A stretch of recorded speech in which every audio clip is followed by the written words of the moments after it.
What's going on, everybody? Welcome back to another episode of the Boiler Express podcast. And not just any episode. I don't know if any of you guys know this or not. This is our 80th episode as a podcast. So we've been doing this a little bit over 2 years now. We, cover mostly football and basketball. And tonight is our 80th episode, which is really cool. So lots of exciting stuff to talk about tonight.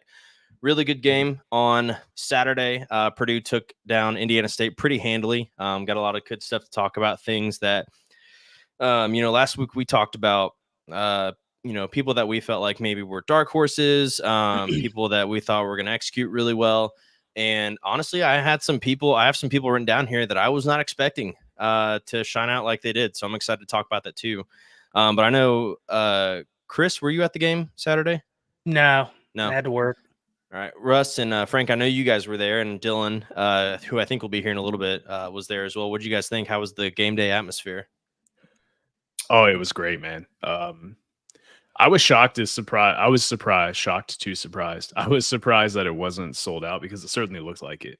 And there was a stat mentioned in one of it may have been Walter's post-game press conference. It may have been one of the other recordings that I listened to, but it was the largest home opener crowd since 2004, I think is what it was. Which Russ, you're nodding. Is that right? Yeah, 2005. Yeah. Oh, okay. Sorry. Okay. Sorry. It was the first home opener shutout since 2004. That's what it was. I'm looking at my notes here, but yeah, largest season opener crowd since 2005. First home opener shutout since Syracuse 2004. So, I thought it was awesome. It was my first time seeing the tunnel, my first time seeing the train. So when Russ and Dylan said meet by the train at halftime, I embarrassingly said, "Where's that at?" Outside the stadium. But yeah, it was a great atmosphere. Tons of people, students came out, brought the heat. Russ, what'd you think? Yeah, I mean, I think at halftime, got to finally meet Dylan in person for the first time, and then also meet Boiler Dowd. So that was cool. And we were talking, and I was talking to BD about this. The crowd looked bigger than Fresno State, and then of course we found out later it is the biggest crowd that we've had for a home opener. So that turned out to be true. But yeah, it just shows. I mean, I think Walters was saying either post game or like maybe the day after or something that he was like, this shows kind of why he came to Purdue and maybe why some of the players chose Purdue, because you don't see fan bases show up like that the 4-8 season, set a record for what it's almost a 20-year record for attendance for home opener after a team went 4-8. Like he's very proud of the fans, and they should be outside of a certain group of fans. He's very proud of the fan base, and he should be. And Dylan, who's not here tonight, he tweeted out a picture of the home opener crowd in 2012 and compared it to the home opener crowd this past weekend. And it's night and day. I did look up the attendance from the game that he posted a picture of. It was just over 40,000, if I recall correctly. And that team was coming off of a 7-5 season. So to me, that says that the fan base buys into what the coaching staff is doing. And I'm elated to see it. We do have a guest here for our fantasy football. Nick, what did you think of the game? You were there, you saw the crowd, you experienced it. What was your take? Man, it was incredible just to be in a stadium. First game of the year, to see Ross-Ade that packed.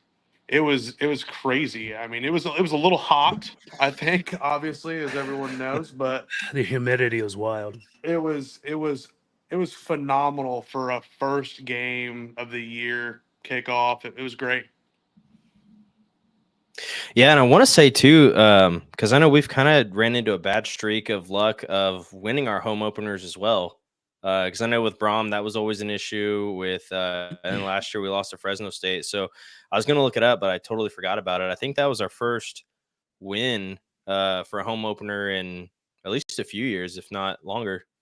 So, but to kind of talk a little bit more about the game, a couple things that I saw that I thought were awesome. I know that in everything that I say about this game, I'm prefacing with I understand that we played an FCS school. I understand that you got to take everything that you saw Saturday maybe with a little bit of a grain of salt. But I think there's also some really awesome things to talk about that we'd be remiss if we didn't talk about, like the linemen, defensive linemen, offensive linemen. They just look huge out there, and that's something that I feel like has always been an issue at Purdue, or at least it's been that way for a while, where we're like, gosh, like I think like PJ Fleck's always been notorious for like having the beefiest, heaviest dudes, out there, having like the heaviest O-line in the Big Ten. And I feel like Purdue is definitely taking that next step, and not just the O-line too. I mean, we've had tons of guys put on good weight in the offseason too, and make a lot of growth. So, I mean, what were some things that you guys saw? You guys were there in person, most of you. What were some things that you guys saw there in person that you really liked, or something that maybe you surprised you? Yeah. By the way, before we get too far from it, our last home opening win was 2001, or not, sorry, 2021. Okay. I was like, God. The hint is they're on our schedule this year. Yeah, I talked about that before we went live, so I won't spoil that one. I'll let someone else guess. And Damon, I talked about it with you, so okay. You can't guess either. Russ, just quick little thing. I think your mic may not be working. Maybe something to check out. It wouldn't be an episode of the. I can hear you, but you don't sound as crisp as what a sure MV7 should produce. But one thing, I mean, I don't know if anyone knows this. This is probably a surprise to everyone here. Hudson Card had a really good game. Yeah. And in fact, Who's Hudson Card is the #1 rated quarterback in PFF so far this season, which is pretty cool to see. So, like, what? Yeah, sure. I mean, you can obviously, as Damon said, caveat that with we played Indiana State, but I mean, a lot of Power 5 teams played Group of 5 teams this week. 24 for 25. I think that was his final stat line. I mean, that's good for practice. Like, that's good for warm-up throws. And some of his most impressive throws, in my opinion, were unfortunately called back for penalties, which if there's one area I think we need to improve in, it's silly penalties. Now, I think 4 of those were least 4 were pretty questionable calls, but the pass he made to Jamal Edgerton in double coverage that was called back for a holding, that was such a good throw. And one that unfortunately will be forgotten. But I was just at a really good angle to see the tight window we had to throw that into. And I mean, I could go on and on about the two of them. But I think Jamal Edgerton's going to be a special player. I've been saying it for a while now. Yeah, he made those bubble screens look ridiculous. Yeah, I let my inner child come out a little bit after the game. Was hanging out with the siblings. Yeah, I think I got it set up, but I hadn't plugged in the wrong port. I didn't even. Wrong hole. Oh, Dylan, your mic's not plugged in, buddy. Oh, where'd it go? Hey, let's go. I wasn't the only one. Let's go. My inner child came out to me a little bit on Saturday, and I was standing there with my siblings, kind of just figuring out what we're going to do next. And the players started doing that line where they go in front of the student section, which then I was at the section just next to the student section. So I was like, screw it. I'm going to go down there and get some high fives in. And Jamal came by, and I was like, hey, Jamal, it's good seeing you on the field this year finally, man. I'm glad for you. Happy for you. And he was like, he literally paused and turned around. He was like, dude, thanks, man. That means a lot. Like he and a lot of these guys, awesome. Like it means a lot for the fan support that they're getting because to go back to a comment Greg made, he said, I'm sure the crowd for Indiana State was bigger than any big, quote, big game Walters coached in Illinois. And we've talked about some of those games, but I mean, these players, it means a lot to them. They know what this program's been through. And to see that fan support that showed up Saturday, they know that we're behind them, and it means a lot for them to have that support because they know there's not a reason really outside of that locker room, outside of this fan base, there's not a reason to believe in this team. Like you've seen it. We're 18th in the Big Ten. Everybody's just sleeping on us. But they really, really appreciate the fan support. So Cody's got a comment here for Dylan. Says, hey, Dylan, have an important question for you, sir. So Dylan, your mic's on. You sound good. There's an important question coming for you. When I joined in, I did not know we were already live. We noticed. Well, I'm sorry. It's Dylan, the important question. Cody wants you to be the best man for his wedding. Holy Dylan. smokes. I don't know. I mean, yeah, dude. Hell yes. Dude. I'll be the DJ. I'll be the DJ, man. Don't threaten me with awesome. a good time. You'll probably now see what's going to it. happen is Cody's really just trying to get us all to do something for him for his wedding, so he doesn't have to pay anybody. So like then next he's gonna be like, hey Russ, can you like cook out for it? Damon, can you like clean up after it's done? I see his game plan. I'm an ordained minister. Yeah, there you go. Yeah. I believe that too, Nick. You're not joking when you say that. Yeah. I truly am. It's wild. I know. I've seen it. So something I wanted to ask you guys about. What was your favorite play from that game? I've got 2. of mine. And I'll go ahead and share those. Or I'll just share one actually. Mine was the Elijah Jackson 69-yard touchdown. Nice. That dude has got speed. That was one of my dudes that I did not. I mean, he wasn't on my radar at all. And I kind of did some research on him. He runs a 4.38 40. So very, very fast human. And I think he could be a lot of fun. Is on EA College Football. They got to correct that if it's not like at least 98. Yeah, I mean he was quick. So that was probably my favorite game. Was that 69-yard touchdown? Yeah, that was a great play. I was standing right at the train when that happened too, so I got to watch it from that angle. So that was pretty cool. I think my favorite play was the they said his name wrong on TV, and because of that, but I think it was Denylon Morissette, the touchdown he had in the corner, wide open in the back corner, just wide open, and because it happened right in front of me, and B, I saw it, and I was just screaming like, "He's wide open! He's wide open!" So as someone who was there and was like 10 rows off the field in the north end zone corner, I enjoyed that one. So I'd go kind of opposite of you, Frank, because, yes, it was impressive what Hudson Card did, obviously. And if people want to nitpick on who the opponent was, they can just, shove it where the sun don't shine, because every team, Alabama's playing Troy, Georgia's playing, Western Kentucky School for the Blind. Like, everyone plays cupcakes, and Hudson Card set an FBS record for accuracy. So, like, don't give me this, it was Indiana State crap. But he matched the record. Yeah, a lot of that was because matched that, whatever. But a lot of that was because the receivers were just wide open, which was impressive, and it was good to see. They're not going to get that kind of space against everybody, because we do play, newsflash, we play a lot more talented teams on our schedule than Indiana State. But what was impressive to me was that throw on the first touchdown drive to Max Clare, because that was beautiful. Yes, it's impressive to be 24-25, even if it's no defense, but to go from that to then threading the needle, kind of that Max Clare ball. Like, when I saw it initially, it looked like it was going to be incomplete. Like, I was like, he's overthrown it. He's not getting to it. Max Clare was being guarded pretty well. And sure enough, it was like in the one spot that Clare could go up and get it, and he snagged it for the opening touchdown. And I was like, okay, we're going to be cooking this year. He's huge, man. Him and Edrin both. I was like, my God. I mean, I'm sure they looked even bigger in person watching the game at Ross-Ade. I mean, those are just some big, big dudes. Just nuts. Ooh, Nick in the house. Look Caleb, man, appreciate you coming back for this episode as well, man. We really enjoyed you last time. So, but he had a comment saying best part of the game was the Leland Smith Mawson, the DB on the last touch, and dude, that was a name I was not expecting for some reason. I don't know if we didn't talk about Leland Smith that much last week. I just don't remember it. That was not a name I was expecting to make any kind of noise. I remember I talked about Jaden Dixon-Veal, and he did some stuff, but he didn't do a whole bunch. So it was cool to see Leland Smith out there. There was some pretty cool plays this past weekend. So just to interject real quick, I don't know if you want to go ahead and play the ads, and then we can keep talking about the game, obviously. But we're scheduled for 9:15 start on the draft, so I'm going to go ahead and hit start on that. Oh my God, we are. Yes, so we're having a unique episode tonight in that we are conducting our fantasy football draft live. Some extra people are in tonight who are participating in the draft. So producer Nick is in the house. And then I am for a small period of time. So. That dome is beaming, brother. Oh yes. So I think the most important and impressive. Oh, you're doing the ads. Never mind. More to come on the game next week. More to come on the game.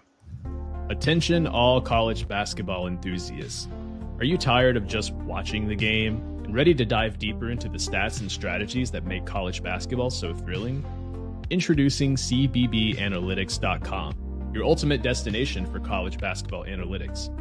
With CBBAnalytics.com, you'll have access to the stats and insights that you need to take your love for the game to the next level. From shooting percentages to player efficiency ratings, CBBAnalytics.com has it all. Get detailed player profiles, in-depth team analysis, player and team shot charts, and even in-game trends available all at your fingertips. Do you want to know how well Purdue shoots above the break threes with 10 or fewer seconds left on the shot clock? CBB Analytics has you covered. You want to see how different lineups perform in different situations? CBBAnalytics.com has you covered. You can get a free tier subscription, which allows you to see stats for just one team, but If you truly want to elevate your game knowledge, be sure to check out the Pro Tier subscription, which allows access to all 362 Division I teams. One of our favorite features is the in-game streaming system, which displays real-time stats, analytics, and even shot charts during live games. If you're ready to expand your basketball knowledge, check out cbbanalytics.com today. Tell me, do you like to be fashionable? Do you like to look handsome or beautiful? Do you like being the best dressed Purdue fan you know? Well, guess what? We got just the place for you. It's called martinvintage.com. And if you go there, you will find the best in Purdue throwback designs on the market. I'm telling you, if you want it, they got it. Basketball, football, Purdue Pete logos, anything and everything. And if you go to martinvintage.com and use code BXP at checkout, they'll throw you 10% off your order. Now, that's a great deal if you ask me. Tell them that we sent you, and they'll say, hey, you have slightly above average taste in podcasts. Here's 10%, because they're friends of the program, and we can't thank them enough. Again, martinvintage.com. Use code BXP at checkout for 10% off. Boiler up.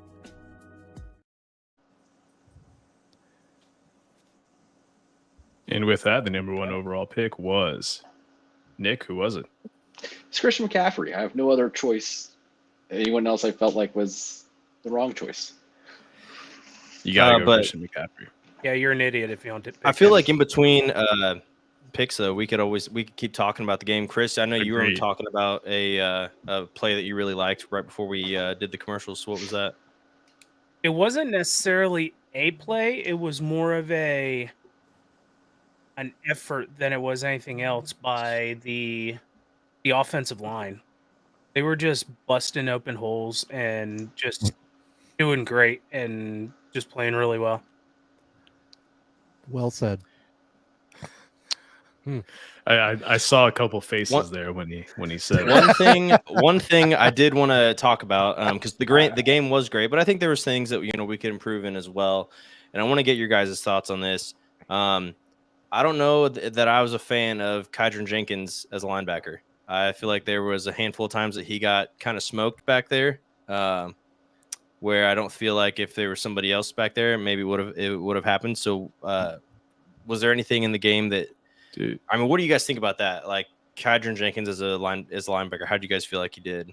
Maybe I'm just overthinking. One of the more impressive defensive plays I thought was actually his sack, where he basically ran the quarterback down on the edge and sacked him.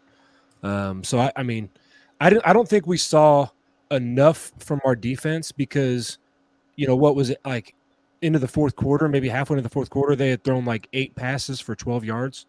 So, our defense wasn't really getting tested in a way to see what it's really going to look like when we play an offense like a Notre Dame here in a week and a half. So I didn't take a lot out of our defense, except for there was one player. I think I talked to maybe Frank about it, or I think I texted the group chat. There's one guy that got burnt there. I believe it was in the first half, and they should have scored a touchdown. It was the drive where they ended up missing the field goal. And Walt actually said some good things about him, but then he went and got burnt and should have given up a touchdown. But that player also happened to be the highest rated safety in the country against in run defense in Pro Football Focus. But I don't know how much you looked into the ratings on PFF, Frank, or any one of y'all, but there was also a weak point on the O-line. I don't know if anybody noticed that in watching the game or if they looked up the PFF grades. What did y'all see as far as our offensive line? Offensive? No, I want to hear it. I was curious to see what Frank thought because I knew you guys would be looking at it, so I was excited to see what guys really stood out and how they played. Yeah, I've looked at the numbers, so I'll abstain. You looked at the numbers? Yeah, I did. I did see the numbers. So, damn it, Kyle, or no, Kent. Yeah. So for anyone who hasn't looked at the numbers, any thoughts on what we saw from the offensive line as a whole? Wait, Kent, is that casual Big Ten? Mm-hmm. It is. Is he in here? I'll say this from just like I mean, not that in my opinion it matters that much, but it does. As an offensive lineman, defensive lineman, like their footwork was much better than it was last year. Mm-hmm. Much better. I felt like they got off the ball a lot faster, and I also felt like Chris said, they were moving dudes what seemed like effortlessly. So once again, it was Indiana State, but still, that's still you're moving a 200-300 pound guy, and they're moving him pretty darn easy. So it was kind of refreshing to see we dominate the trenches rather than the other way around. On the college football data, I think that's the website, collegefootballdata.com. They put out a stat that they call line yards per rush. So it's the amount of yards per rush that is generated by the offensive line and not necessarily by the running back. And Purdue this past game averaged 4.4 line yards per carry, which is insane. So 4.4 yards per carry were a direct result of the offensive line and not the running back. Wow. Do you know what the average was last season? I think it was around 1.5, somewhere in that neighborhood. Wow. Yeah. Now, I mean, again, competition. Sure. Yeah. Let's. Yeah. Still though, 4.4 is crazy. Yeah. So just Well, put me I'd want back to look there. then at like what it was last year then when we played Indiana State. I would love to know that because I feel like that's pretty comparable. I'll find out. That would have been what, 2 seasons Couple years ago, right? Yeah. 2 seasons ago, 56-0. 2 seasons ago. Yeah. So I'll run through some of the ratings and kind of where they matched up in the country. As you could probably guess, Hudson Card was 94.9 offensive rating and had the highest offensive rating of any quarterback in the country. So it wasn't just the completion percentage that was elite. Even PFF said with the competition, he was still elite. Max Clare was the highest rated tight end in the country at 91.9, which was awesome. Marcus Bowe was the 7th highest rated tackle in the country as far as overall offensive rating, but he was 4th highest in the country amongst tackles for his run block rating. So that was our guard, or our tackle. So our guards, DJ Wingfield and Muhammad Musa, were both in the top 50 in pass blocking amongst guards. So if you didn't know, I'm sorry, Gus Hartwig too. So Gus, he was 82.9 pass block rating, which was top 20 amongst centers. So if you couldn't tell, I mentioned 4 of the 5 offensive linemen. And the one name I didn't mention, or the one position I didn't mention, was the one that was out today, right? Or on Saturday, which was Corey Stewart. And I think that had this been another opponent, it would have been a lot more glaring to the naked eye than what it was actually watching the game, because it was Indiana State. We didn't give up a lot of sacks or negative plays. But that left tackle position was a bit of an issue Saturday. Yeah, and Coach Walters did say that we will see Corey Stewart for the next game. I don't know if you saw that. Mm-hmm. And then on Nyland and CJ Smith, he kind of gave a Jeff Brom-like answer. If they're ready, then they'll play. If they're not, then they won't. So right, TBD on that front. Love to see it. So did you guys get a look at one of our network, the College Huddle? Their sub network, the Big Ten Huddle, came out with Big Ten football power rankings following Week 1, and Purdue went up 4 spots. So they were 17th. Now they're up to 13th, right in front of Indiana, and then right behind Illinois. So a couple things that stood out to me is that I think Iowa moving down 1 to 6th, I thought was weird. I felt like they should have just stayed the same or even gone up, because they did beat whoever they played, 40 to nothing. Yeah, but they looked like dog crap in the first half. Did they? Okay. Yeah, they were only up 3-0 at halftime against Illinois State. So here's a question I want to pose to you guys. By the way, we're doing this while we're drafting. Welcome in casual Big Ten, aka Chris. I'm upset with you for taking St. Brown from me. I really wanted him, but that's neither here nor there. So, question for you all: after Week 1, what and watching some of the games that we watched, what team do you think we have the highest chance of upsetting, based on what we know right now? Oregon. Is it Notre Dame. I think it's Oregon. Yeah, I mean that's kind of the obvious answer. They didn't look great. Just putting it out there. They didn't look great at home against what, Idaho? Idaho. Yeah, and I watched that game. I watched that game instead of Notre Dame. And on top of that, the Oregon game is the week after they play Ohio State. They got to travel all the way from Oregon to West Lafayette on a Friday night. That's a Friday night. It's the Hammer Down Cancer game. I'd almost bet that they don't even travel back to Oregon. They'll stay in the area. Well, no, the Ohio State game's in Oregon. Oh, yeah. I thought it was at Ohio State. My bad. No, I'm pretty sure it's in Oregon. Yep, it's at Oregon. Yep. Bro, casual, are you in bed right now? Oh yeah, yeah. I'm about to go to bed. Dog, I just got in the chat on the Sleepers app and said I'm glad it notified me because I was like, I totally forgot about it, even though I just changed my my team name like 2 hours ago. You're not doing. I forgot about the draft. You guys will have to let me know when it's my turn too, because I'm only on my phone right now. It's your turn. It is currently. Is it really? Yeah. You got a minute. You got a minute 34. So I think my camera disappears when I go to a different app. So let me go draft real quick. Can you still hear me? Hair. That's impressive. Yeah. So Russ, one thing I want to talk about Yes, when I was digging through PFF, did you look at the starters on defense? I did, and I think I mentioned pretty much everybody that in any way stood out. Excuse me, nationally, except for Will Helt. Will Helt was top 50 in edge defenders as far as defensive rating, but our defensive ratings did not look great on PFF. But I don't, like I said, I don't put a lot of weight in those because they passed the ball 8 times for the first 3.5 quarters of the game. Yeah, I mean, so a couple things on that. A lot of where we got dinged on defense is pass rushing, but again, super small sample size. And I understand that the graders at PFF they have to grade what they see, and so I imagine we would have, to use a Matt Painter phrase, I imagine we would have seen water kind of find its level a little bit if they'd passed the ball. Oh, and the first quarterback is taken off the board. No, someone took one in the first round. Oh, really? Yeah, someone took Anthony Richardson in the first round. Yeah, wild Cody choice. with Anthony Richardson. Good Lord. Yeah. No, I like it. Cody's a bold moves or what are going to win. But Russ, particularly one of the things I wanted to ask you about were the positions that started the game. Purdue only started one linebacker in the game. They started 5 DBs.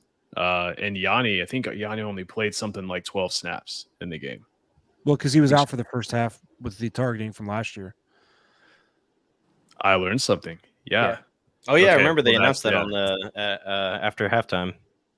I was at the game, so I didn't get any of that. So very very confused. Yeah. So they Hydron Jenkins was the only starting linebacker. Now, so probably not something we see going forward. Then is that fair to say?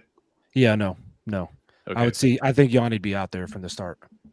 But one thing I was really excited to see was Antonio Stevens kind of taking over that Sanusi Kane role, kind of that DB who's a little bit bigger. I think he's listed at 210 in the box though, almost every single play. Was really impressed with him. Was really impressed with what he did. One guy we haven't talked about yet is Will Helt and what he did. And Russ, you were there, Dylan. You were there when that guy runs, man. Like he has the longest arms ever. Oh yeah, like he almost looks bionic. Like his arms are just so long, and he's just an athletic freak and a guy that is going to have a great career at Purdue and possibly at the next level. But anyone else who stuck out on defense in your all's eyes that we haven't talked about yet tonight? I feel like CJ Madden had a really good game. He did. I thought that he was disruptive in the run game at times. He got decent pressure on the quarterback, even if he wasn't getting sacks. Like he just looked the part and looked like he played really well. Lewis looked really well. Looked really good as well. Yeah. Was pretty happy with I guess is it DeMarhe Lewis? DeMarge Lewis, yeah. DeMarge Lewis, defensive lineman. Oh yeah, he looked great. And then Kendrick Breedlove was like really kind of commanding the defensive, especially the defensive backs.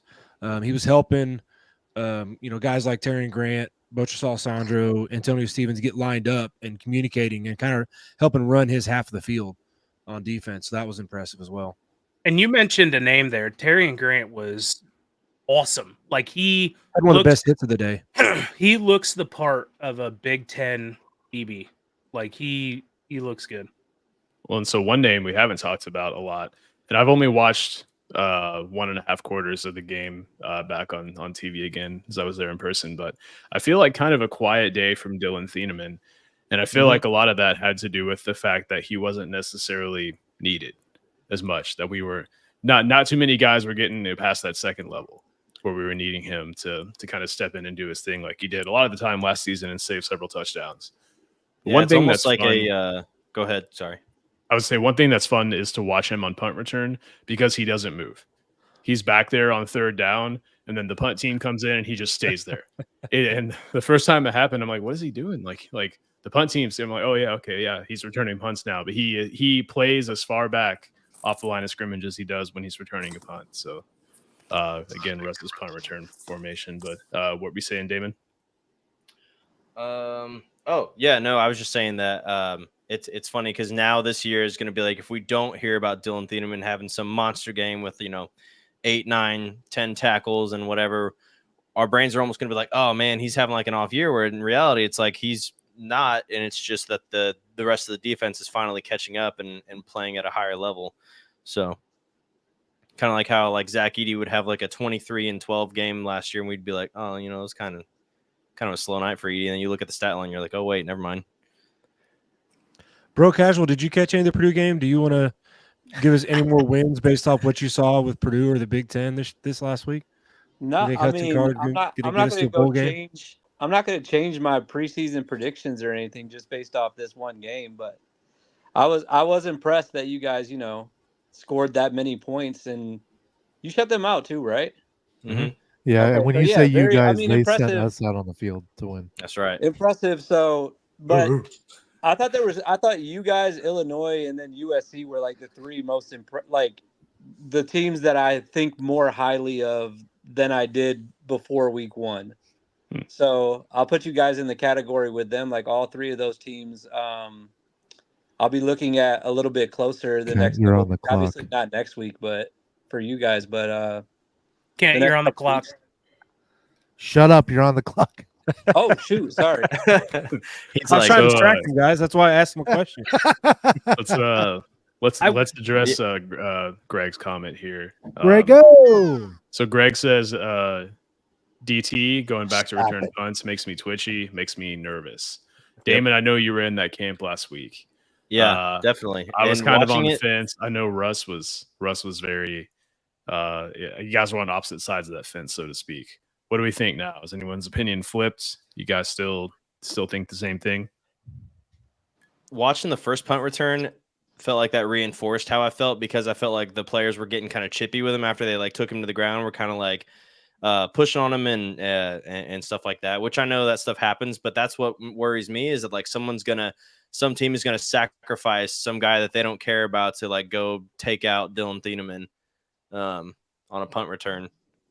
Damon was like, "Don't push him! Don't you push him! Don't you dare breathe on." No, it made me nervous too. No, I think it reminds me of Cooper DeJean last year. Having a top DB who's got speed like a Lamborghini. Why wouldn't you want him in a spot to make more plays? But if you watch the game, Indiana State, and of course we ended up blocking a punt, so rightfully so. But Indiana State was just their punter seemed scared to death to me. Like some of his punts were ducks because he was just like trying to get him off and like just spare his own life. So those punts were not punts that he's going to face against a normal team. So I don't think he really had a true shot to return a punt. There was one or two that he did, and he got a little bit of space, and you could see kind of what might happen. But it's his first game action doing that. I think it's only going to get better from here. It made me super nervous every time that ball went up, and I was like, "Oh God, just fair catch it, Because I sat with Matt, one of the assistant coaches on, aka Coach Buteson, one of the hockey coaches at the hockey program, and we both talked about how like every time that they punted, how nervous we are when Thieneman was taking the kick. I mean, like he's quick and whatnot, but like there's got to be someone else. There's got to be something. We need to protect him at all costs. But I think my favorite part of the game is I got to see old handsome Russie up there, and he attacked. Did you guys me. ever record a halftime video? All I saw was him yelling at Russ to like meet him at the train, and I never. No, we were too busy hugging. No, I saw Frank and Mrs. Frank, and then we were looking for Russ, and then Russ popped out of nowhere and attacked me and it scared the daylights out of me. And then we saw Boiler Dowd, which is fun. Seeing Dowd alive again is always good. At his age, it's day by day. But Jesus, he's in better shape than I am. am. It was funny. So like a bunch of people come up to Dowd because everyone knows Boiled, blah blah blah. And so Russ and I are sitting there. Nobody knows who we are. And so Dowd tells this one guy that came up to him, he's like, "There's Dylan and Russ from the Boiler Express pod." The guy's like, "Hi." Like, "How are you guys?" I'm like, "Yeah, I don't care. Yeah, he's like, "I'm just here to see you, Dowd." But Dowd's good people. It's funny though, so I don't know about you guys. Love you, Greg. Your experiences at games. I've never at a Purdue game had somebody come up to me and be like, "Hey, you're on that Boiler Express podcast." But when we went to Virginia Tech across the country, we were standing in line to get food and had somebody behind us be like, "Wait a second, I listen to you guys when I'm on the treadmill every like Wednesday morning or something like that." Greg, that was wild. Greg, you're young and spry. It was Russ's voice that he recognized. Yeah. That's nails on a chalkboard. Yeah. I would too. So I want to address some comments here, and maybe this is a good segue into the running backs. But Cody wants to know: was it just me, or did Mock look like he was saving himself for the rest of the season? I think they were just sharing the rock. He was running just as crazy as he always does. Yeah, I thought I was. I was like, all right, dude, let's cool it a little bit. Like, it was. Yeah, Russ, I'm in your camp. There was a few times where it was like, "Hey, man, just go down." Like you're trying to carry 4 guys. That's how you blow out your knee. But I do feel like in the second half, he was a little bit more conservative. And one thing I love too is, especially going back and watching the game on TV, is he kind of carried the team down the field and then immediately stood up and signaled, time for me to come out, and wanted Reggie Love to come in. And I do think that they're going to be not necessarily that kind of thunder and lightning combo, but just really good complementary backs that they're going to complement one another really well. I thought they both had a really good game. But yeah, I felt like I felt like Maccabee was in his prime form. I think the biggest improvement I saw from him, and I was looking for this too, was his blitzing pickup. I thought he did a lot better than that, and that's been a huge area of weakness for him the last couple of seasons. But he's been undersized as well, so I think that 20 pounds that he put on is going to help. But I think he was very highly graded, Russ, via PFF for his pass blocking in this last game. Let's see, 76, which really respectable. Max Clare coming in with a 34. I really like Reggie Love as well. Watching him run the ball, I feel like he really explodes when he finds a hole in the pocket and he just zooms through there. I feel like there's a couple of runs where I saw that, so that was really fun to watch. So yeah, I mean, I feel like our running back room is really nice, and especially with Elijah Jackson back there now too. I feel like that was a very nice surprise. And again, I understand, get the salt out. It's Indiana State, but I think he's super quick and just somebody to keep an eye on. So, did you sneak in there, Frank, that Max Clare's pass blocking was pretty bad? Yes. Because I don't know, when did he block? Because it seemed like he was finding a hole in his zone every single place. There must have been like one play where they thought he was pass blocking and he like whiffed. Russ, he dropped into pass block exactly one time. Yeah. Okay. And gave up one quarterback pressure in doing so. So he was over 1. So that's why.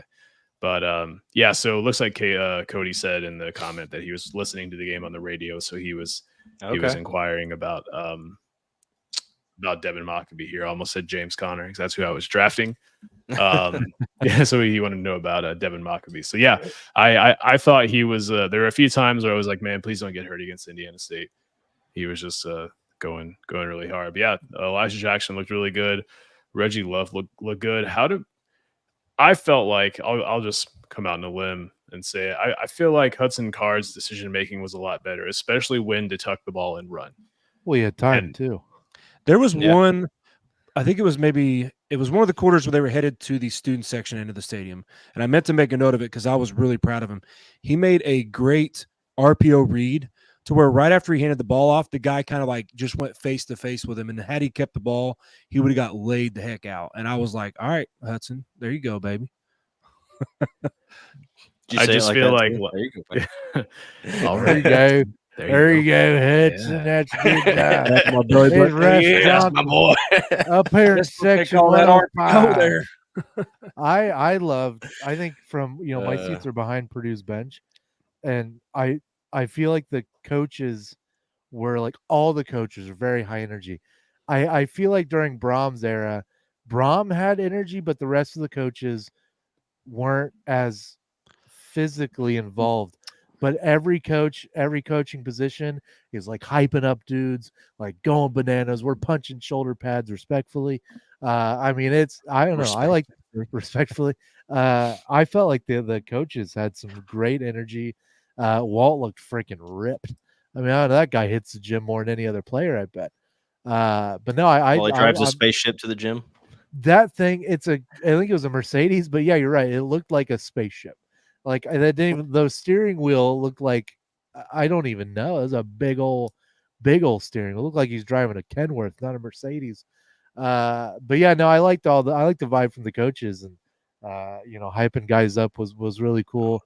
I feel like the coaching staff is as cohesive, big word for you, boy, as the team was. Oh, and I'm drafting. Got it. I don't know, man. I felt good. I think the atmosphere. I mean, it was the biggest sellout since 2005, I think I saw. Yeah. The atmosphere was electric. The brigade sounded amazing. I think putting them in that south end zone really brings out the noise better than when they were just on the away side of the field. The only thing I miss, though, is the students chirping the away bench from like a few feet away. That was always a lot of fun. But yeah, it was a good time at Ross 8 on Saturday. One thing that I was disappointed in, no Powerman 5000. Yeah, you're complete. There was shout. There was shout. Yeah, everyone and most people had left. The traffic was gone. It goes up as one of the most pitiful shouts I've ever seen, because half the crowd had left because we were up by a bajillion. What was pitiful was the punt block reaction. Yeah, I've never heard such a quiet stadium after a blocked punt. It was like nobody was paying attention or something. Everybody was gone by then, though. Cheerio. I'm not convinced they knew that it got blocked because it went so high in the air. Because even watching it on TV, I didn't, because you never heard the second thud. The only reason I knew it was blocked, like you just said, Chris, was the second thud. The ba-ba. That's the only way I knew it was a block, because it shot up in the air, like you said, pretty quick.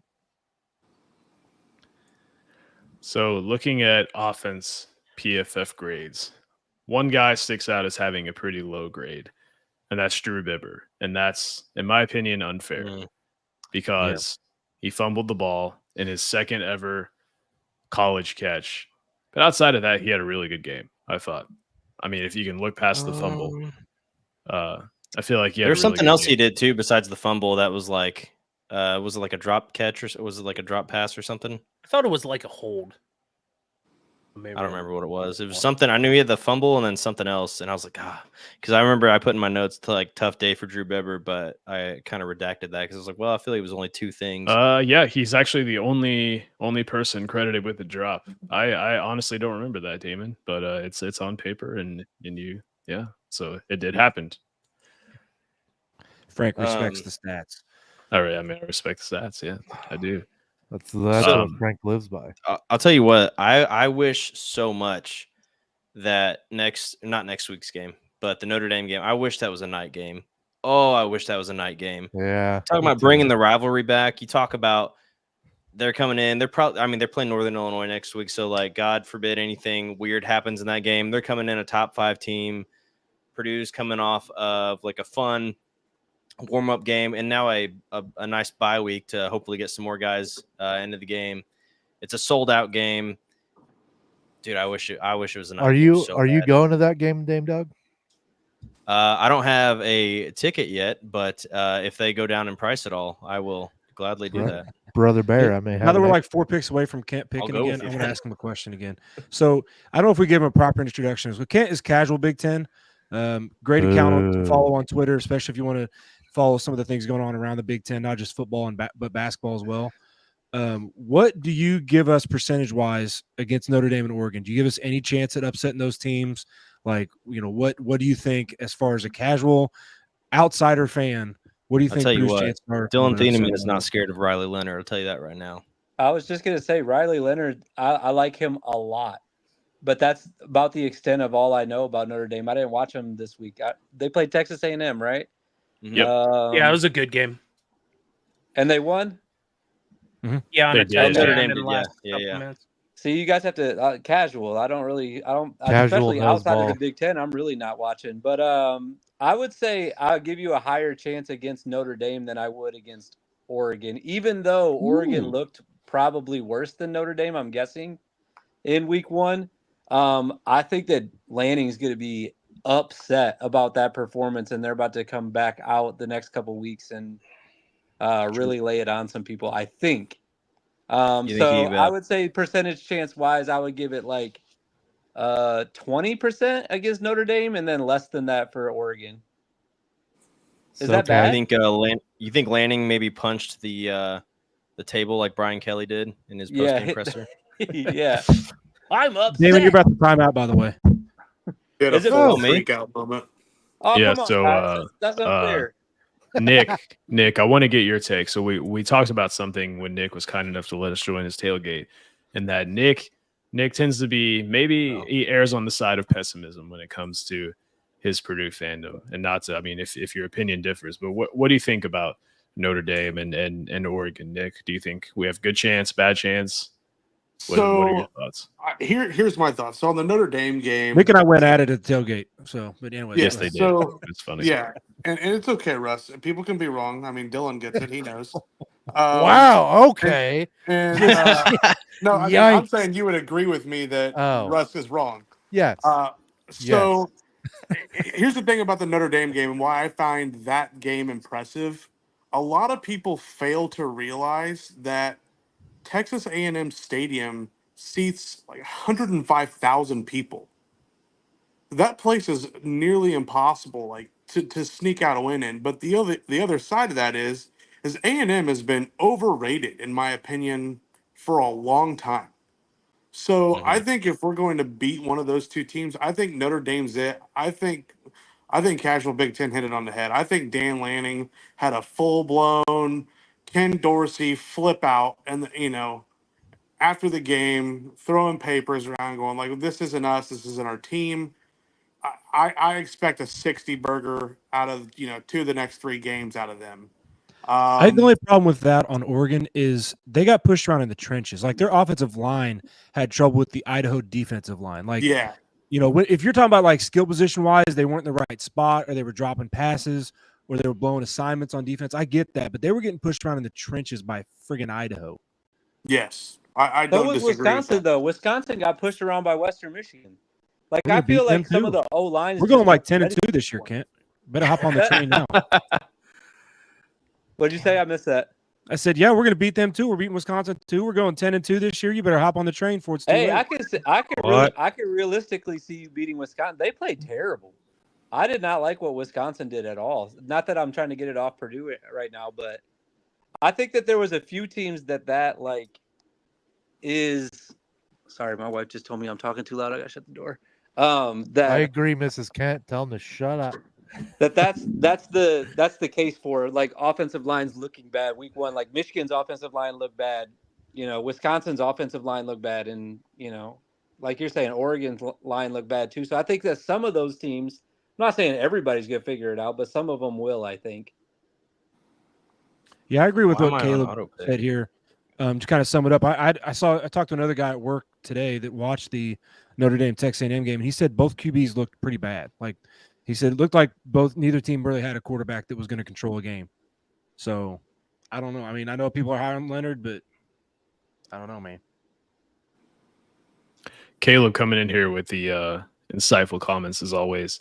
He said Notre Dame secondary looks very strong. Their OL did pretty good against the talented Aggie defensive line. And Russ, when you look at PFF, the thing they were graded highest for in that game was their coverage. They got an 84.5 in coverage. Thornton looked good too. Yeah, Scorton did look really good. I'll tell you what, though, there's a small, very small, minute group of Purdue fans out there that were glad that Nick Scorton went down there for a minute. And like, as much as I'm salty about Nick Scorton leaving, Nick Scorton leaving, it's never good when somebody gets injured. Nick Scorton's got NFL talent. He's got a lot of good things ahead of him. Hate that he's at A&M. Wish he was at Purdue, but you can't be wishing the guy ill like that. You can't be, He came back in, didn't he?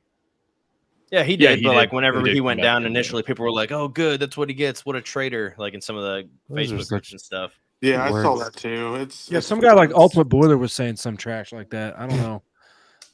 Oh, No, I said that So, wouldn't have happened against Indiana State. He wouldn't have had to try that hard. yeah. So Yeah. for those of you at the game, any interesting fans around you? I had a guy behind me when Okay. Indiana State finally got their first down. He was very angry about it. Said something to the effect of like, "Come on, guys, get it together!" Like, and it just like he wanted Indiana State to have 0 first downs in the game, apparently. And, I saw was very, very. Here's angry. where I make the couple of old people that watch this show mad if they still watch us. Kent, have you ever heard of the John Purdue Club? I have not. So John Purdue Club, which I casual. don't know with NIL and some of the other partnerships we have now, if they still do this, but they do a lot of the funding for our scholarships for our athletic department. But they're also basically, every fan base seems to have those, the boomers and the Karens and the angry, negative old fans. The rich Ours old just white. has a name, and they're called the John Purdue Club. Hmm. And it was, I just heard and saw some ridiculous stuff, like walking out of the game when they're talking about, man, did Hudson Card just set a Purdue record, or maybe that was a college football record? Well, man, okay, but if we go 1-10 the rest of the year, does he blah blah? And that's like, are y'all kidding me? Like you're gonna be that negative? I know it's Indiana State, but we beat the pants off of them, and you buy the most expensive tickets, you help fund this program, and you're like, yeah, well, if we go 1-10, well, I don't know, that's if we beat Northwestern, and it's like, are y'all like, what is your all's problem? Like, and then someone posted a picture from the JPC, like one of the suites or something, that were like, look, we've been worse than Indiana since the turn of the century, and we can still fill our stadium. Why can't they? And it's like, well, you just called ourselves worse than our rival. Like, No, that was an Indiana fan, Russ. Are you sure? Who said that? There was one I saw posted by an Indiana fan who said Purdue has been worse than Indiana in football this century, yet they still have people come to their games. And I understand that the point was to praise Purdue, but Purdue fans had to, of course, look up the numbers and be like, what? No, you guys have not been worse than. Yeah. I thought that the one who posted that was that Boiler Muse account. No, I sent you guys one that was from an IU fan. We got a comment here from Greg. Had a guy a few rows up from me in the fourth quarter, said he was tired of Indiana State running wild. Some other guy, man, they have under 100 yards rushing. There we go.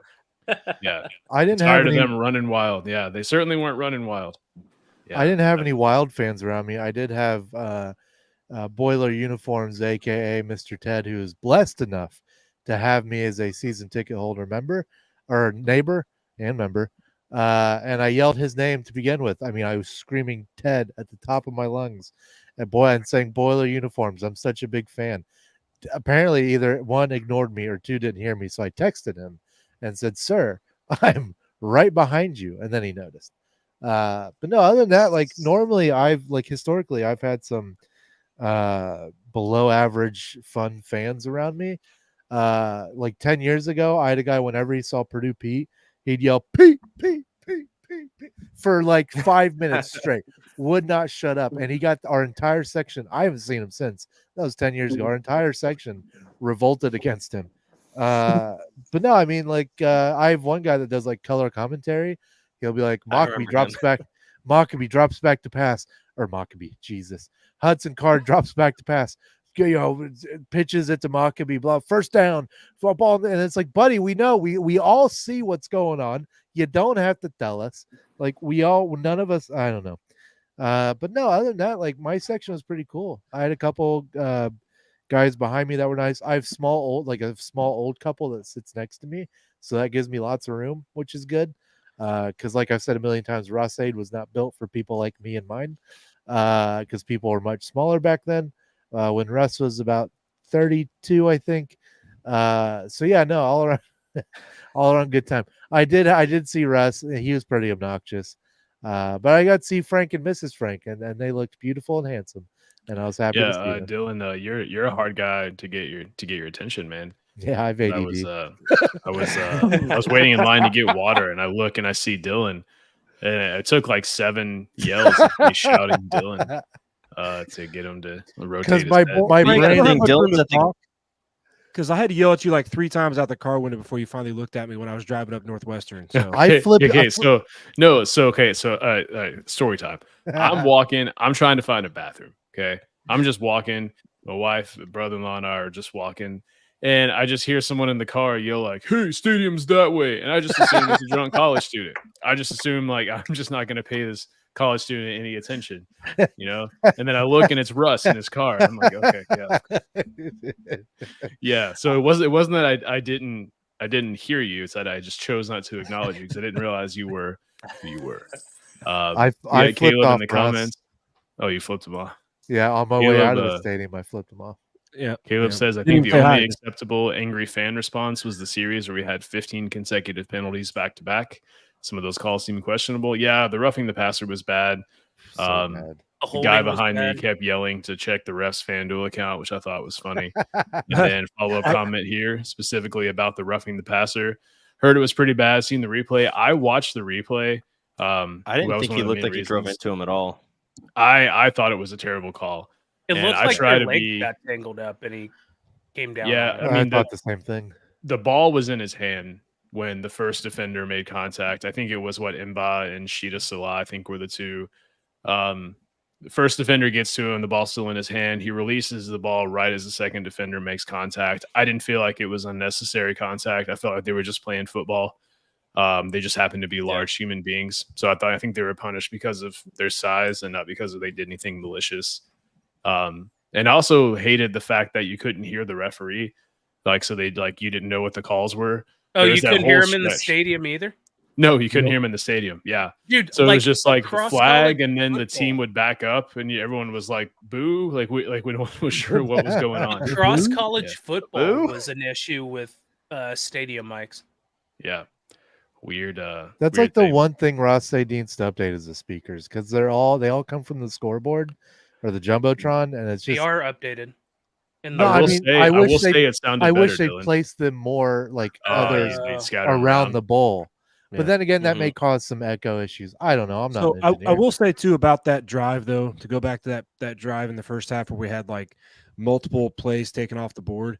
It was still impressive to me that it was like we took like a loss or something, and it was, like second long, and Card had a beautiful completion like down the middle, picked up the first down, but then there's a penalty, got called back.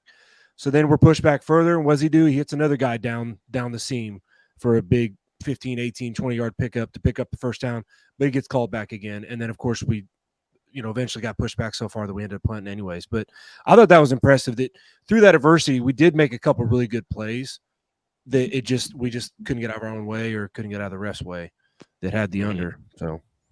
So Greg says Wall was absolutely lit on the roughing the passer call. Had to be 10 yards under the field. I didn't see that, but I believe it. And also, why is no one taking Dak? Dak's been just hanging out top of the draft. It's the Cowboys hate, man. Yeah. And Damon's not gonna take a third quarterback, but no, to talk about Greg's comment though, I was watching it and Walt's veins had veins popping out of his neck, dude. He was furious at that call. Oh, he was definitely. I'm mad I didn't see Greg at the game. Greg, what the heck? Jeez. And then Caleb says that he goes, I must be honest, I was just a bit disappointed in the hype up entrance video. I was expecting more. What did you guys think about it? You guys were there. I was a little let down by it, to be honest. It's just that I think if Purdue hadn't done anything to hype me up about it, it would have been fine. But to kind of hype it up like they did, it was a little bit of a letdown. Oh, Greg, I was in 119, row 20. So, yeah. We were super close to one another. I'm in 123, homie. We got a comment here from a random person. Dan, get you a radio headset, Frank. So, yeah, I ran into Dan right as I was walking into the stadium, and he had a radio headset on. I'd much rather see Dan. Yeah. Dan's way better. So Dan likes to listen to the radio while he watches the game, and sometimes he can predict the future during basketball games, as we saw. So, Russ, do you sit with Dan? I did this time. Yes, I took him and our sisters to the game. Where the hell? Oh. He was like getting something to eat or using the restroom or something when I went to meet y'all. But I'd much rather. It is nice. I don't know if I like to be completely distracted by listening to the radio, but it's nice going to a game with him because when something happens or like you can't hear the refs, like you have somebody next to you going, "Hey, this is what happened," or "Hey, Yanni's not playing the first half because he got a targeting call," or "Hey, You just auto drafted, by the way. Yeah. My grandpa, he was the guy, and he had season tickets since from 1985 to 2008, and he was always the guy in his section that had the radio headset on. And so it turned into like, instead of him telling people, after years of him doing it, they were just like, "Hey, what was that like?" They would just like be bugging him the whole game. Anytime there was a call they didn't hear, or didn't understand, or whatever it was. So he ended up having to be the relay guy. Yeah, Greg had a comment here. Brown had a gorgeous pass called back on a bad call too. It could have been 56 or 63 points. I don't remember that, but I'm sure it was. Yeah, awesome. I honestly, I kind of tuned out of the fourth quarter. I'm not gonna lie. Once it was like 49-0, I really was just I would look up every now and then, but didn't really pay a whole lot of attention.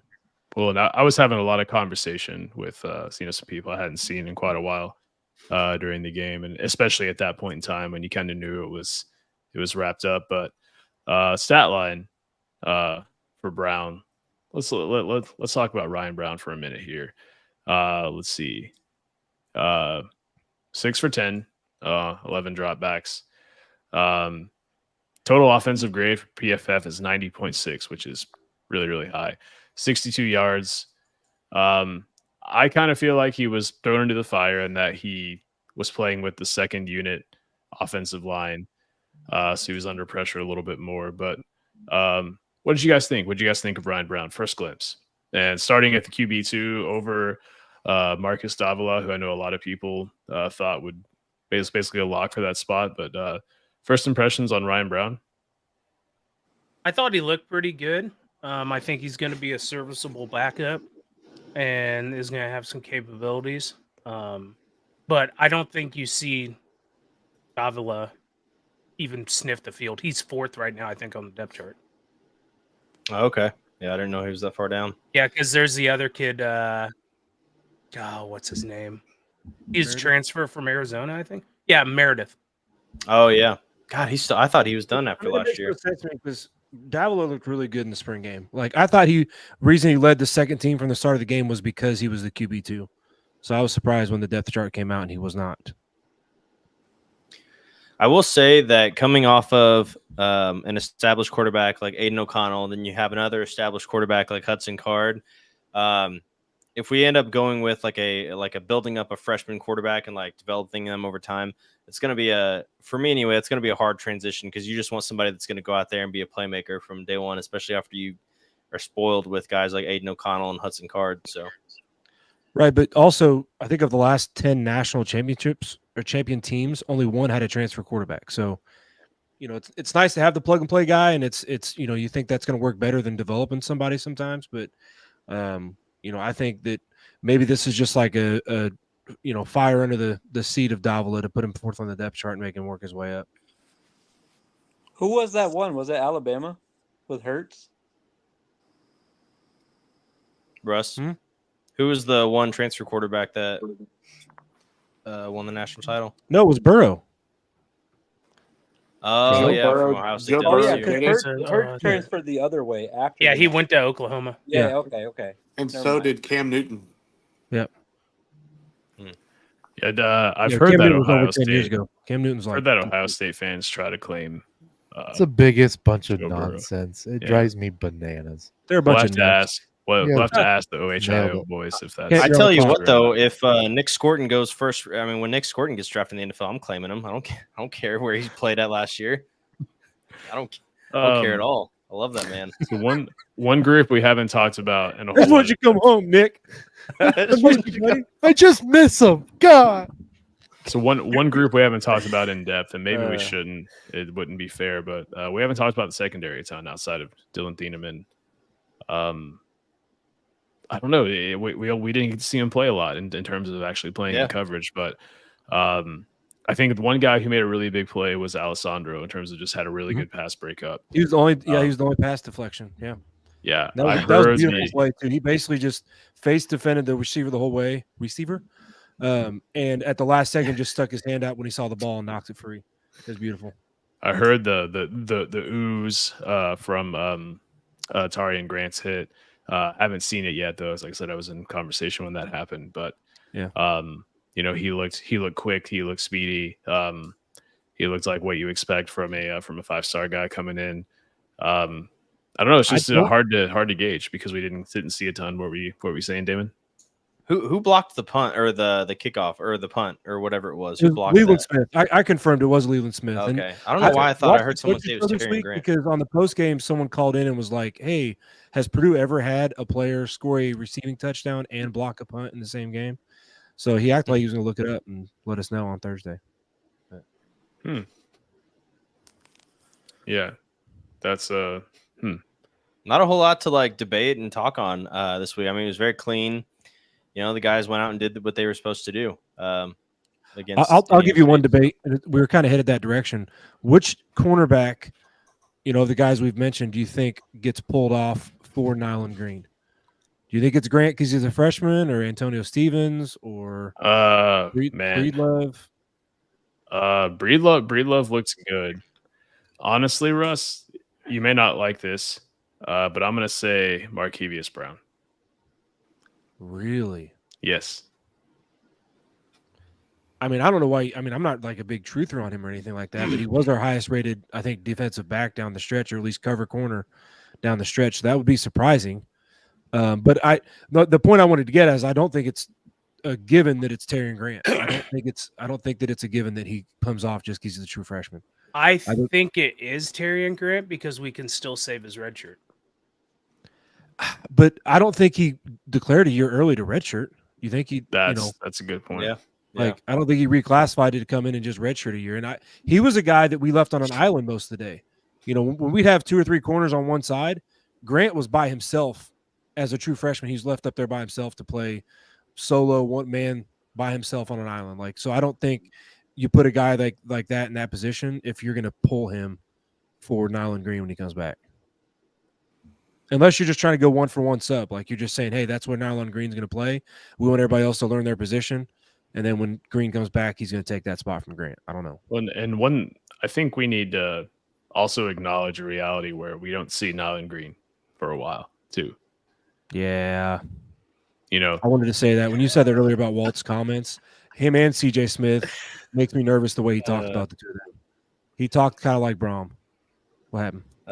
I got to shout out Greg McManus. He just tweeted at the Boiler Express account and it said Damon in College Station and said GIF of a guy holding the radio like set up like playing a love song. It 100%. I would throw rocks at Nick Scorton's window. So I love that guy. if Nick Scorton came to Ryan Walters tomorrow, said Coach Walters made a mistake, I want to come back, and it was possible for him to do so, do you think Walters would take him back? I think so. If he didn't have to pay him whatever they're paying him in A&M, I'm sure he would. So I asked Russ, and Russ, I don't know if you responded or saw it, but the local team, they basically had a guy leave, spend all summer with another school, and transfer back in like 3 days before the season started. Did you hear about that? From you, but then I looked it up and was just laughing about it. Like, of course. Yes, it went from like Alabama to Wisconsin, wasn't it? As a guy Iowa too, right? It was a guy who played for Louisville. He went to South Carolina, spent all summer there, practiced with South Carolina all summer camp, all that. A few days before the season starts, transfers back to Louisville. There's a guy at who was the tight end at LSU that was with LSU. I don't know how long, but transferred to Nebraska like a week before the first game of the season. Yeah, and was practicing with them. I didn't know that the cutoff, like what is there a cutoff like for when you can transfer and just like suit up? No guardrails. Yeah, Nick, come home. Yeah, I honestly don't know how that all works, but I would be disgusted as a fan if something like that happened. Yeah, that is really? wild. If he came back? Oh no, not if he came back. Like if one of our guys. Yeah. Look for DJ Uiagalelei to transfer somewhere.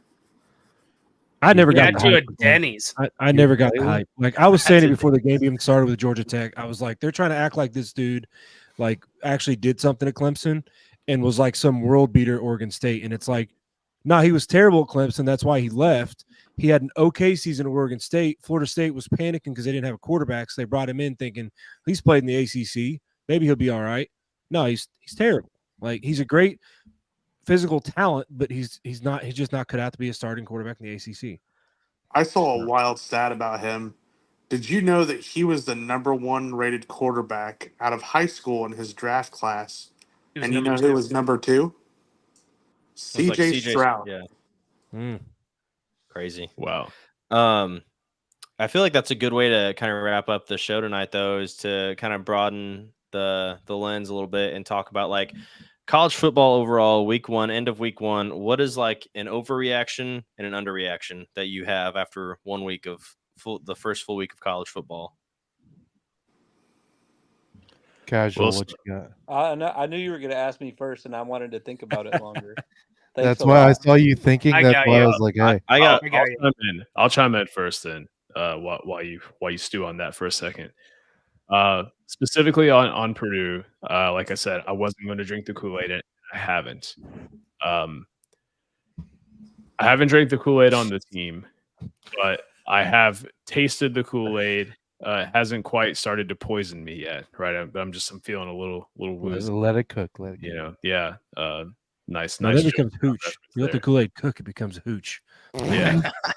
But fermentation. Jesus. I think the fact that Hudson Card looked like he was like making practice throws, I didn't expect. I expected Hudson Card to be good.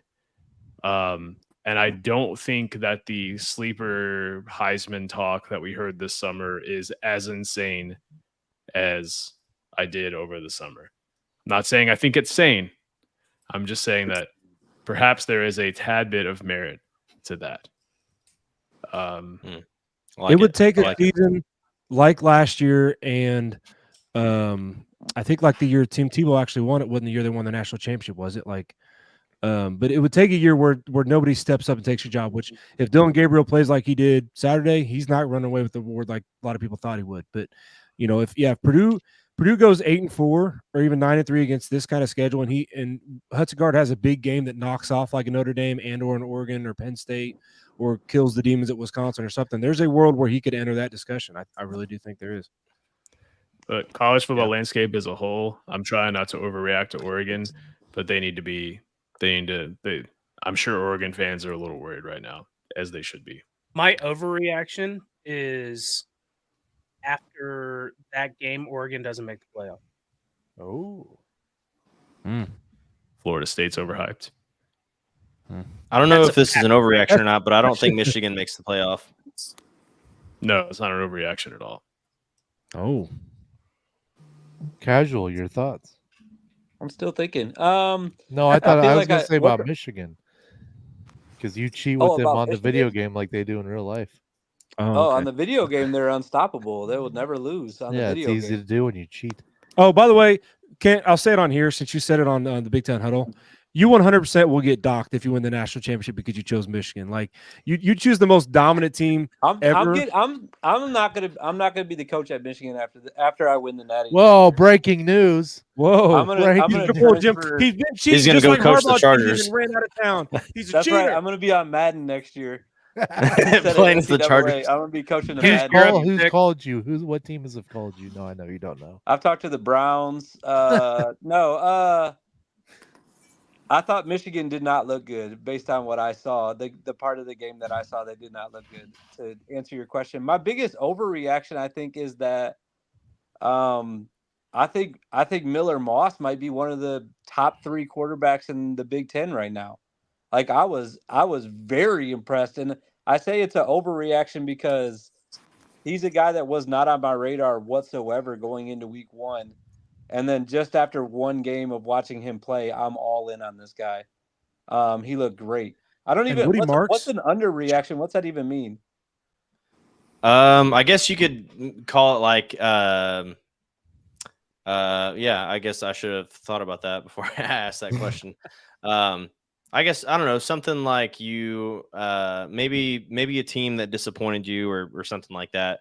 Oh, definitely. I'm going to go right back to Wisconsin then, because I don't know how much you guys were watching that game. It was the day before your game, so I feel like you guys might have all been watching it, but they punted the ball back to Western Michigan, losing the game in the fourth quarter.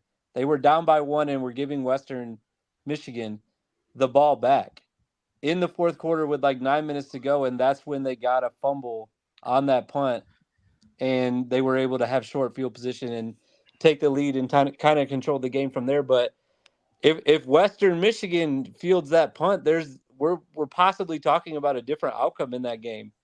And I was highly disappointed with Wisconsin's.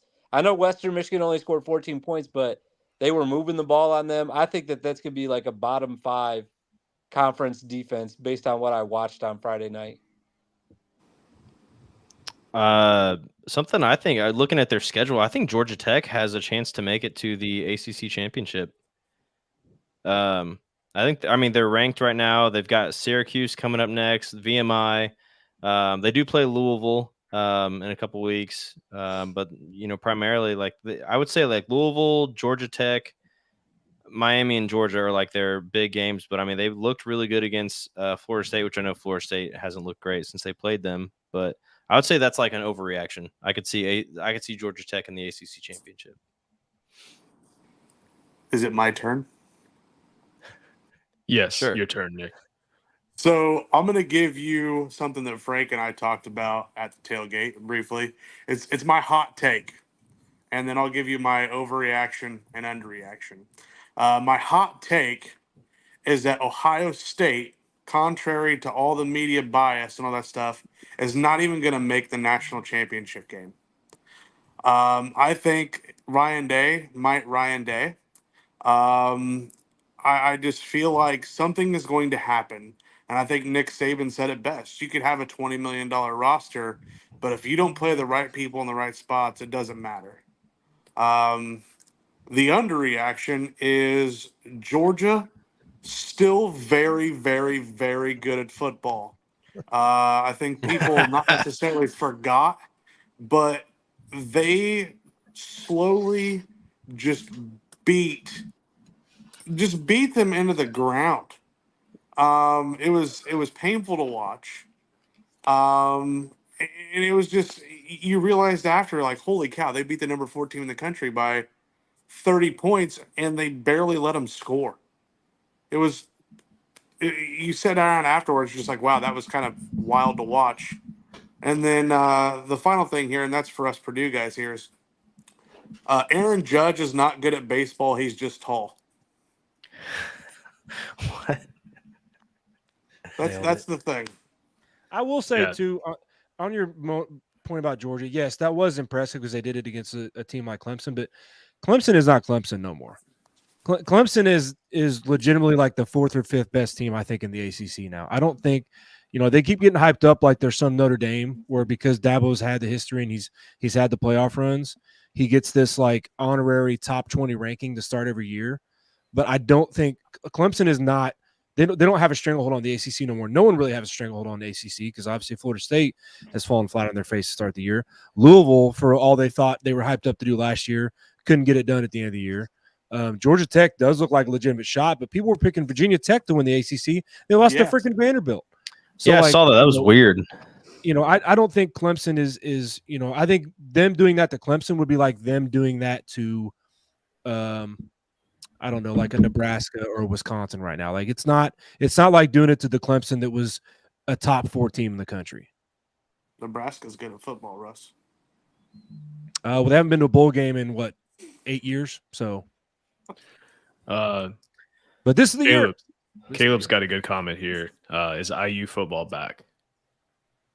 Coach Sig doing this thing down in This is every year. They play their first 3 games against like Indiana State, Ivy Tech, and some correctional institute, and they're like, "Oh, we're back, and then they miss a bowl game because they finished the year like 1-8. What even is back for IU football? Is that just being 6-6? Like, what is back for them? And that's 5-7 in a playoff game. No goose poop in their stadium seats. I remember the last time they were actually back. They beat a bad Michigan State team at home in overtime, and that Michigan State team won like 3 games that season.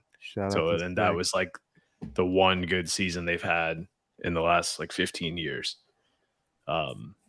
So I don't. Yeah, I mean, too early to tell. Coach Sig's brought in a lot of new players. He's a hilarious guy to listen to. Did any of you all hear his halftime speech on his way to the locker room? Just destroyed his team.